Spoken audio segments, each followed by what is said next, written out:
আমরার কাছে যে জিনিসটা টাকা আইব ইনকাম আইব এই জিনিসটার এমন একটা মূল্যায়ন করি, এমন একটা সম্মান করি, এমন একটা যত্ন করি, যে সময় টিয়া আসা বন্ধ হয়ে যাবে গা তখন এই দেখেন মূল্যায়ন ছাইরা দেই, যত্ন ছাইরা দেই।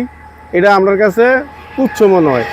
এই বিষয়টাই দেখেন, এই যে জালটা, এই যখন এই খালটাতে পানির স্রোত ছিল, পানি ছিল, পানিটা পর্যাপ্ত পরিমাণ মাছ হয়তো, মাছ ব্যস্ত ইনকাম হইতো, তখন এই জালটারে কি মূল্যায়ন করছে, কি যত্ন করছে জালটারে।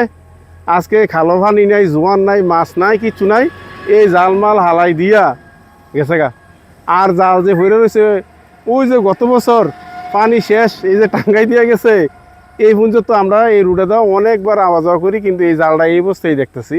তো এখন আবার বর্ষার সিজন আছে, যদি পানি আয়ে তো এরপরে যদি আবার বায়, আর নাইলে দেখেন কি অবস্থা রয়েছে জালের।